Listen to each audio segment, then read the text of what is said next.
A ansiedade no Brasil, eu entendo que sim, que tem a ver também com muitas questões do medo, da insegurança, né, que a gente vive, que é um pouquinho diferente de outros países, né.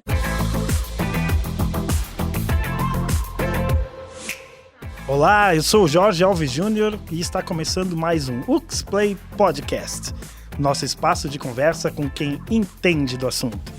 E hoje, a nossa convidada da Universidade de Caxias do Sul é a professora da graduação e do mestrado profissional em psicologia e também doutora em diversidade e inclusão social, a psicóloga clínica Raquel Conte. Tudo bem, professora? Tudo bem, vocês? Tudo Agradeço certo. o convite aí. Primeiramente, a gente agradece a sua presença aqui no nosso podcast para a gente fazer essa troca e esse bate-papo. Uma grande honra recebê-la aqui, professora. Obrigada. Para mim também, uma honra estar aqui. E antes da gente começar esse nosso bate-papo, professora, eu gostaria de conhecer um pouco da sua história profissional, né? Quando que você se interessou pela psicologia? Quando sentiu que esse era o seu caminho? Conta um pouco pra gente aqui, professora. Pois então, o amor pela psicologia, ele é assim, de muito tempo, assim, né? Na minha adolescência, quando eu fui fazer o magistério, na época era magistério ainda, né? Sem revelar a idade, mas né? Tudo certo. Então, tínhamos uma disciplina, né, de psicologia da educação, e ali eu fui me identificando, assim, fui gostando do tema, da temática. Ali na adolescência mesmo já busquei psicoterapia para conhecer, né, o trabalho clínico, como era. E desde lá, então, desde os meus 14, 15 anos, né, já entrei para psicoterapia e já fiquei decidida que era com isso que eu queria trabalhar, né. Então, terminei ali o magistério, fiz o vestibular para psicologia, entrei e me formei em 1992, aqui na UX. Olha. Depois eu fiz uma formação para trabalhar em psicologia clínica em Porto Alegre, que a gente chama do Centro de Estudos Psicanalíticos. Depois eu fiz outra formação, que é para trabalhar mais teoria dos vínculos, né, com casal, família. Opa! E aí a gente vai se alastrando, né? E depois Sim. aí que eu fui fazer o mestrado, né, e posteriormente o doutorado, porque também eu entrei na UX foi em 2000, né? Então tá fazendo 23 anos, né, que eu tô na UX.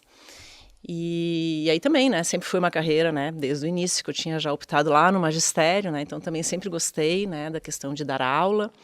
E atrelei, então, as duas profissões aí, né? Psicologia clínica e ser professora, né? Na área clínica também, que eu gosto. E desde cedo, né, professora? Você Desde cedo. já vem praticamente com essa, não digo uma certeza, porque certeza poderia, é muito amplo, né? Mas já vem já decidida, né? Essa área. Que legal, professora. E para a gente iniciar esse nosso bate-papo, professora, nós estamos vivendo um processo de transformação no mundo, não é? Novos paradigmas, saímos, né, de uma pandemia com um novo olhar sobre a vida, né? Professora, como que isso influencia no indivíduo? Os processos mentais, os processos emocionais, comportamentais da nossa sociedade. Eu acho que a gente está vivendo, né, ainda assim, digamos assim, que a pandemia passou, mas a gente ainda está passando por ela, né, pelos reflexos e efeitos, e muita gente também que ficou, né, com muitas sequelas, né, em função do Covid e tudo mais, e eu acho, assim, que um grande reflexo que teve foi porque as pessoas precisaram se interiorizar mais, né, então, se fechar, né, se relacionar mais consigo mesmo, né, com os seus laços ali mais próximos, né, de afeto, e isso gerou muitas complicações, né, e houve também um acréscimo de casos de violência, de divórcio, né, enfim, uma série de complicações. Sim. Aí, né, porque mudou também, né, o ritmo, a rotina, as pessoas passaram a conviver mais, né, com o outro é muito diferente do que conviver comigo mesmo, né.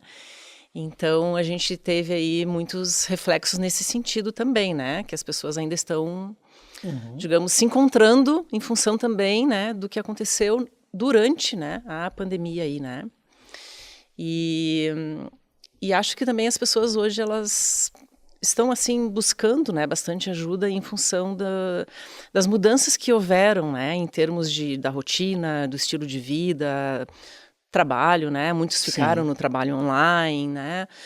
Muitos ainda nos procuram também, né, para terapia online, por exemplo, né? Preferem, né, do que voltar a ter a psicoterapia, né, presencial. Uma adaptação do seu próprio tempo também, né? Esse período de mudanças, Isso. a tecnologia proporcionou isso, né? Novos espaços, novos tempos, né? Isso é uma coisa boa também, né? Porque às vezes a gente, por exemplo, consegue atender uma pessoa que é de fora, né, que é de outro estado, muitas vezes de outro país, né? Então isso facilita por um lado, né? Mas por outro a gente acaba às vezes caindo um pouco, né, no que a gente chama do isolamento maior, né, o isolamento social, que as pessoas também estão fazendo mais, né, no sentido de evitar o encontro direto com o outro, né? O olho no olho, Exato. Né? O sentir assim, como é que... Tu quer me interromper agora? Como é que eu vou saber se, né, se às vezes eu estou falando de longe, eu só estou no telefone, eu estou só mandando mensagem, Perfeito. né? Então tem alguns entraves aí, né? E eu acho que as pessoas estão voltando a ter que se acostumar a conviver de novo, né? Na sociedade e com muito medo, com muitas inseguranças. Então eu acho que a gente está ainda vivendo esse processo, assim, as pessoas estão tendo que sair, né, dos seus casulos e voltar a investir, né? Investir no outro, investir nas relações. E está sendo um processo lento, né? Mas necessário. E toda mudança, ela causa um certo transtorno, né, professor? Uma quebra, olhar para si mesmo, traz também um pouco de medo, não é? Porque a gente acaba encontrando, abrindo um espaço de tempo para aquilo que nós não faríamos dentro do período antes da pandemia, né? Era aquela correria que a gente continua na correria. Agora, isso também, né, professor? Acho que dentro de um individualismo que se criou com as questões, talvez tecnológicas, também não culpando aqui a tecnologia, né, de forma alguma, mas principalmente nos mais jovens, eles têm essa questão do individualismo e ficar ali nas redes. Isso é um problema também, professora? Sim, isso é um problema. E se agravou, né, com a pandemia, né, porque é meio que incentivou, né, naquele momento ali que todo mundo, né, fizesse esse jogo, assim, né, de se voltar para as redes e para as mídias, enfim.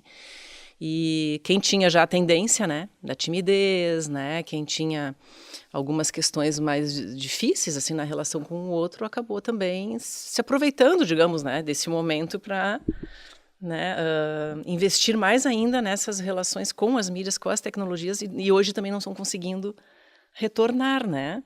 Então a gente tem bastante dificuldade, temos ainda, né, dificuldade com crianças também, né, com transtornos de aprendizagem, então que na verdade nem seriam transtornos de aprendizagem, mas são dificuldades derivadas também desse período, né, de adaptação das novas metodologias também, né, que as escolas tiveram que utilizar no período da pandemia, né? Exato, houve um bloqueio, né, da forma com que era feito antes da pandemia e depois um novo formato durante a pandemia e depois um retorno, né, pós-pandemia. Acredito que a criança sinta muito mais isso, né, dentro da sua capacidade de entendimento que um adulto, prof. Exatamente.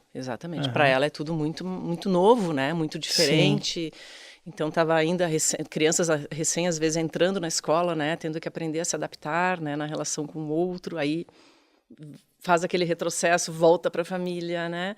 Então tem bastante dificuldades, assim, né, tanto nas questões sociais como na questão mesmo de aprendizagem que a gente tem observado, né? E deve criar uma ansiedade, professor, até porque eu tenho um dado aqui que eu já vou puxar, que de acordo com a OMS, né, Organização Mundial da Saúde, o Brasil possui a população mais ansiosa do mundo. Professora, e agora explicar o porquê que o brasileiro é o povo mais ansioso.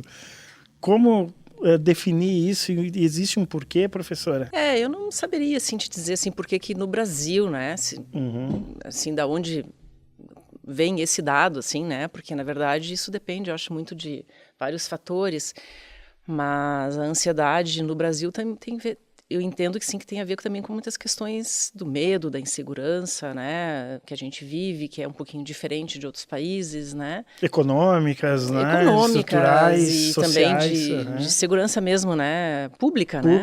Então, temos aumentos aí, né, de vários crimes, enfim, né?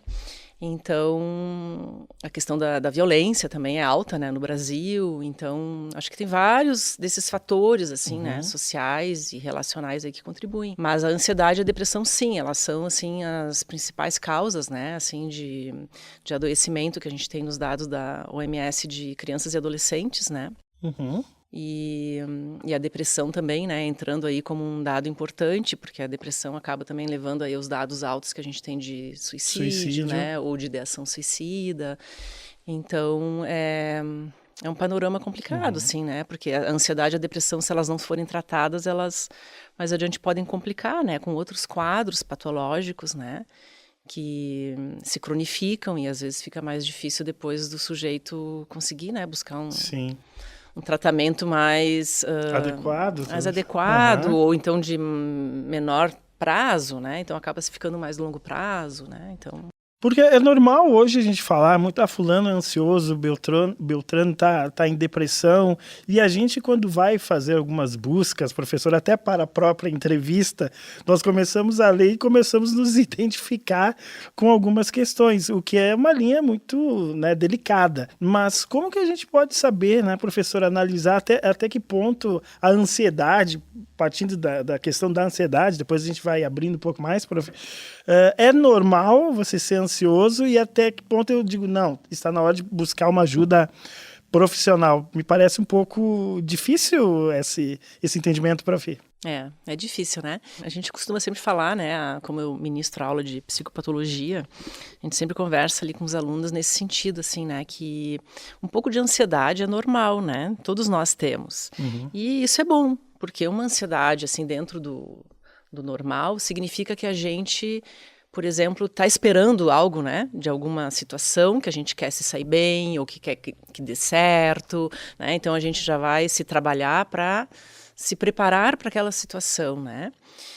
Porém, aquela ansiedade, assim, que ela vai imobilizar o sujeito, que ela vai paralisar, né, que ela vai perturbar, por exemplo, várias noites de sono, né, vai causar prejuízos na alimentação, no dia a dia, prejuízos sociais, né? Então, aí a gente já está entrando um pouquinho, né, para esse quadro aí de uma ansiedade não tão saudável, né? Porque em vez de ela fazer o indivíduo se preparar para uma situação, ela está fazendo ele recuar, ele evitar, né? Ele ficar muito assustado, imobilizado. Então, sempre que tiver um prejuízo, né, na vida acadêmica, social ou de trabalho, enfim, é importante a pessoa buscar uma ajuda, né, para verificar. Eu acho que a parte difícil, prof, é justamente identificar, né, esse prejuízo. Eu acredito que talvez as pessoas próximas possam auxiliar, porque a gente mesmo, né, para fazer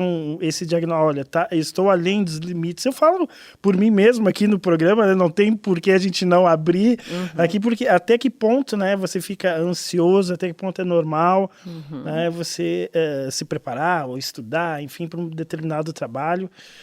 Como identificar, né, prof? É complicado. A gente até costuma dizer, né, que geralmente ou ela vai causar um sofrimento para o sujeito, que ele vai conseguir revelar, né, e pedir ajuda ou comunicar para alguém, né, que possa fazer isso por ele, ou ele vai ser, digamos assim, informado, né, pelas pessoas ao redor dele, né, dessa mudança que percebeu, né, no comportamento ou por esses anseios, né, que acabam aparecendo demais, né, e aí então um familiar ou um namorado, um amigo já para, né, vai lá e busca uma ajuda, né, profissional. Então pode ser vir do sujeito, entende, ele mesmo, né, perceber esse sofrimento, ou vir de um outro, né, e um outro pode ser também às vezes uma escola, pode ser o médico, né, que vai lá, trabalhou lá, fez todo um planejamento terapêutico para uma doença e continua aparecendo, né? Então, o sujeito não melhorou a questão da saúde, do sono. Então, o médico também se dá conta. Tem mais coisas aí do que... Né? Não é o corpo, que isso é né? a nossa filosofia, tem mais coisas aí, né, Tem professor? uma mente aí que precisa ser trabalhada, né? E a gente percebe a complexidade que é o ser humano, não é, professora? Porque a ansiedade, o estresse, a depressão, nós falamos que são doenças do mundo moderno, mas elas já existiam antes, né, professora? Eu não sei se potencializou diante do nosso sistema, né, que a gente vive hoje, esse capitalismo, essa loucura, essas cobranças todas, ou sempre foi assim, prof? Você tem talvez alguma informação? Na verdade, essas patologias, digamos assim, elas sempre existiram, né? A diferença é que elas vão tomando formas diferentes conforme, né, a época, né? Então, elas são também, historicamente, digamos, e culturalmente, né, identificadas, nomeadas, conforme também a sociedade, né, e o período ali histórico, né, que cada sociedade vive, também vai conseguir, né, manifestar, né? Então, o que acontece é que hoje a gente tem, assim, muito mais, né, noção, muito mais conhecimento de várias patologias, né? Então, o que acontece? Não necessariamente aumentou o número de casos, mas pode estar acontecendo maior identificação, né, desses casos que antigamente não eram identificados, né? A própria ansiedade, por exemplo, e depressão em crianças, que antigamente era visto como algo inexistente, né? Como se a criança não tivesse por que ser ansiosa, deprimida, porque a princípio, né, as pessoas pensam que criança não tem problema, né? Exatamente. Então, tem, isso né? também, nossa, depois de muitos debates, né, depois de muito espaço também na cultura, a criança foi ganhando espaço e também foi se vendo que não, crianças também ficam ansiosas, depressivas, né? Estressadas. Então, esse olhar mudou, né, diante do sujeito. Mas o nosso contexto, o mundo globalizado, as tecnologias, isso também, né? Hoje a gente tem, por exemplo, também esses dados da OMS que aumentou muito, né, o número de casos de ansiedade e depressão em função da dependência, né, tecnológica. Então, esse também é algo assim que é histórico, né? É momentâneo, digamos, desse contexto agora, né? Sim. Então, claro, se antigamente tinha depressão e ansiedade, mas talvez fossem por outras razões, né? Hoje temos aí a dependência tecnológica que está causando muita ansiedade e depressão, né? Sim, a gente pega fatos históricos, por exemplo, o início da era industrial, por exemplo, que o próprio trabalhador não tinha direito nenhum, trabalhava o dia inteiro, provavelmente isso criava situações estressantes, né? Exato. Ansiedades e depressivas. E você falando sobre as crianças, eu lembro de matérias também que falavam sobre isso. Você pega o seu filho, põe no inglês, depois tem o francês, aí tem a academia, tem alguns estudos, quer dizer, não vive aquele momento de criança, então acaba gerando aí uma criança, né, com muito estresse, ansiedade e depressão também, sim, professora? Isso mesmo. Porque, veja bem, né, a criança ela já tem toda aquela condição, né, de maior sujeição ao outro, né? E aí entra, quando podem, né, os pais, né, podem oferecer, né, muitas possibilidades. Sim. A criança, por um lado, ela quer corresponder, né, a esse desejo dos pais, né? Mas, por outro, ela também tem os desejos dela, né? Que muitas vezes gostaria, né, de ser ouvido e não é, né? Então, essa conjugação, né, entre o que eu quero, o que eu posso e o que meu pai ou minha mãe desejam para mim, né, tem um vão enorme aí, né? Então, isso também é gerador, né, de ansiedade, de estresse, dar conta de tudo isso. E realmente as crianças, com várias crianças que a gente conversa, elas dizem, né, eu queria ter um tempinho para brincar, porque o brincar para a criança ainda é o fundamental. E se está perdendo tanto isso, né? Colocando outros instrumentos, outras tecnologias aí no meio, né? É bem complicado. Professora, falando em crianças, né? O TDAH, o transtorno de déficit de atenção e hiperatividade, né, professora? É uma questão também complicada que talvez possa vir ao encontro desse nosso bate-papo. Fala um pouquinho sobre isso, professora, porque não é só dar Ritalina ali para acalmar a criança, né? Exato. É todo um processo. Exatamente. O TDAH, né, o transtorno do déficit de atenção e da hiperatividade, ele é um transtorno, assim, mundialmente, né, conhecido. E temos até um documentário muito legal na Netflix, que é o Take Your Pills, que comenta bastante sobre isso, né, de adultos tomando a Ritalina, né, para eles até é outro remédio, é o Adderall, né, que eles chamam. Mas que também é um estimulante, assim, né, nesse sentido, assim, tipo o TDAH, as pessoas que tomam Ritalina aqui no Brasil. E então, o que acontece, né? Como a gente está vivendo, né? Nesse mundo globalizado, com muita informação, né? Essas tecnologias, essas mídias, a gente está hiperligado, né? Tem até autores que já chamam isso, né? Uma sociedade hiperligada. Então, autores que chamam de sociedade do cansaço, né, também interessante, tem um documentário também interessante sobre isso. Então, o que acontece, né, a gente fica ligado o tempo inteiro e a gente não consegue praticamente mais estar, né, no mesmo lugar com a questão híbrida, né.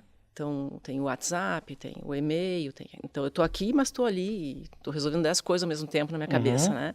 Então, isso tem provocado, né, digamos assim, um sintoma social das pessoas estarem mais hiperconectadas, menos concentradas, né, e mais ansiosas em função disso, né, então dessa sobrecarga de ligações e de não conseguir dar conta, né.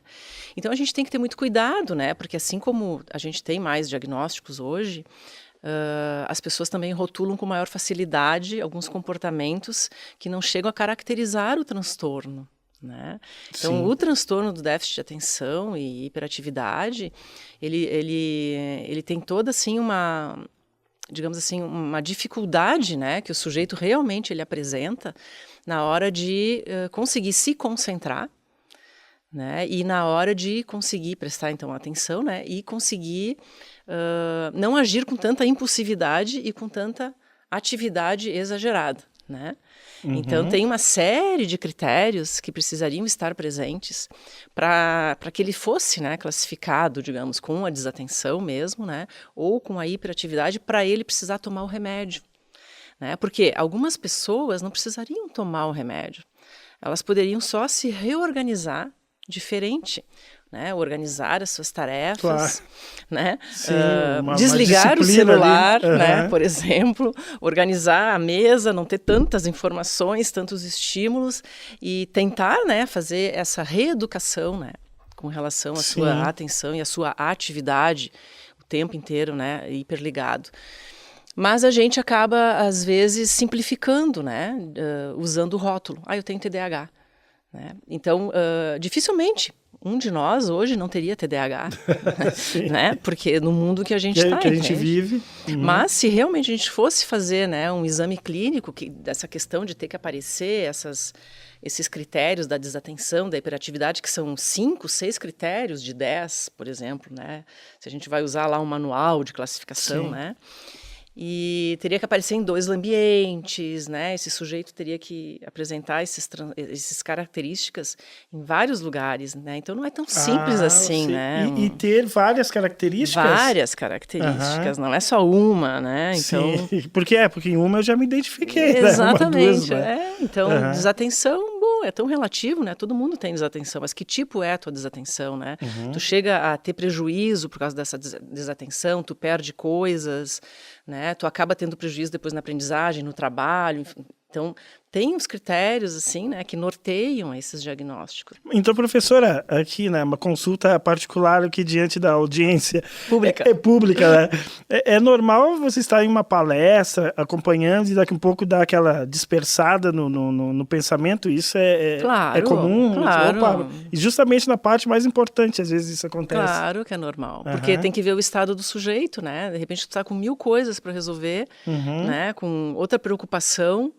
E como é que tu não vai estar, né, ali às vezes, né, sentado, tentando focar, mas ao mesmo tempo tu tem que pensar lá no outro problema, né, ou numa outra situação mais agradável, talvez, né. Então, isso é totalmente normal, né, isso não caracteriza um sujeito com TDAH. Né? Então, é a frequência, é essa intensidade, é esse prejuízo, e é uma série de outras ações, né, ligadas à desatenção para ter realmente, né, o TDA. Né? E o TDAH, na verdade, seria aquele sujeito que tem a desatenção e a hiperatividade. Mas tu pode ter só uma. Ok. Tu pode ser um sujeito só hiperativo e tu pode ser um sujeito só desatento.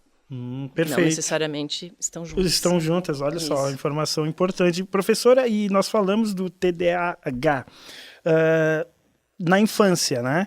Mas você nasce com esse problema, com essa síndrome, e você pode adquirir ela depois de adulta, a pessoa não tinha nada e daqui a pouco apresenta os sintomas, professora? Não, em geral, o TDAH, ele está dentro, sim, do que a gente chama de transtornos do neurodesenvolvimento, né? Então, o que acontece? É um transtorno que ele aparece no início, né, na infância, e ele vai causar prejuízos no desenvolvimento do sujeito, né? Então, ele geralmente aparece lá na infância, a partir geralmente quando começa a ter mais tarefas, né, mais obrigações. Então, antes é mais difícil, né, ter essa identificação, porque também a cobrança é menor, né, com relação às crianças. Mas, por exemplo, crianças ali em torno de 9, 10 anos já em idade escolar, vai começar a aparecer, né, essas dificuldades relacionadas ao TDAH, porque aí já vai ter as exigências, né, escolares, de tarefas e tudo mais. Porém, o que acontece, né? Muitas vezes essas crianças não são diagnosticadas também. Então, há também, às vezes, uma subnotificação, né, dos diagnósticos. E aí, elas poderiam, né, já receber tratamento na infância para ter menor prejuízo e não recebem. E aí, o que acontece? Às vezes, lá na adolescência e na idade adulta, né, por conta da permanência de algumas dificuldades, o sujeito vai buscar, né, uma ajuda e aí ele vai receber o diagnóstico. Uhum. Aí ele vai entender as dificuldades dele desde lá da infância, né? Sim. E vai ser uma pena, porque, por exemplo... Passaram, às vezes, 30, 40, Exato. 50 anos de um problema... Sem saber, né? E aí sem buscar recursos, né? Às vezes, sim, com a medicação, às vezes com uma terapia mais focada para isso, né? E muitos até desistem, né, na escola. A gente sabe, assim, que tem um índice alto, né, de adolescentes que vão começar a desistir da escola por conta de um TDAH. Né, por não conseguir realmente levar até o final, né, não saber se organizar, planejar, desistem da escola. Então é uma pena, né? É uma pena. E isso faz com que os adultos tenham essa sensibilidade também, a partir do nosso bate-papo aqui, de também procurar não diria se policiar, mas cuidar de si mesmo. A gente precisaria de tempo, não é, professora? Para fazer tudo, nosso tempo cronos. E ele também acho que é um fator que nos cobra muito e nos traz ansiedade, talvez a depressão e esses problemas também, né, professora? Exatamente. Parece que nós não temos mais tempo para resolver as coisas. E eu acho que a cobrança social, gostaria da sua opinião, nos pressiona muito. Tempo para casar, tempo para ganhar dinheiro, né, resolver a vida, e você às vezes não se enquadra dentro desse sistema criado, né? Exato. Como lidar com essas situações, professora? Exatamente. Eu acho assim que a gente tem que respeitar o nosso limite também, né? E dentro das exigências, das cobranças, poder saber dizer não, né? Poder lidar com a frustração, né? Saber que a gente também não vai ser, né, a pessoa que vai conseguir completar, né, todas as tarefas e não sair desse lugar um pouco idealizado que a gente se coloca, né? E porque a cobrança sempre vai existir, né? E é a gente quem estabelece também, né, o ritmo, né, o limite, a barreira. E se nós não conhecermos os nossos limites, nós vamos adoecer, né?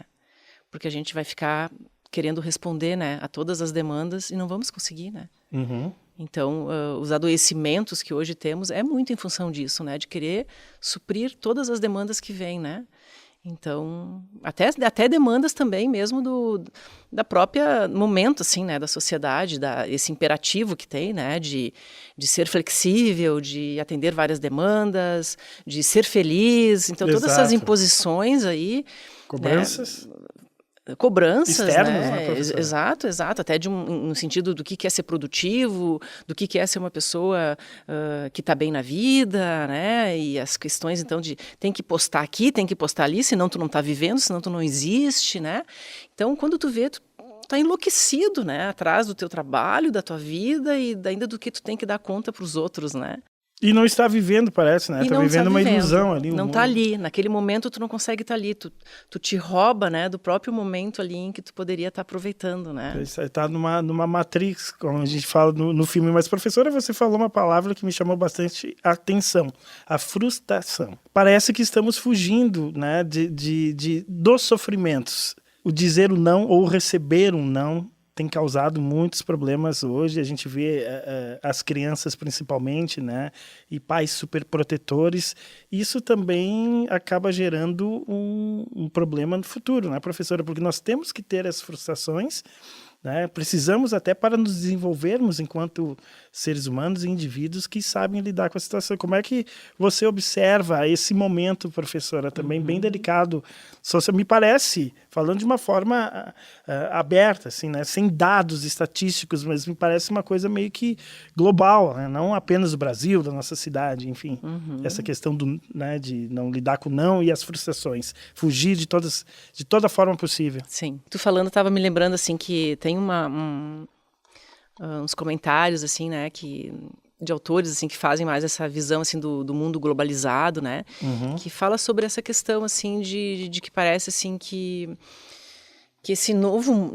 nessa nova sociedade, nesse novo contexto que estamos vivendo, a gente tem ouvido mais, né, essa questão da liberdade, né? Então, que nós temos liberdade, né, de escolher, a gente pode fazer tudo o que a gente quer, né? Se a gente quer, a gente consegue, né? Sim. Essa coisa, assim, né, bem positivista, assim, né?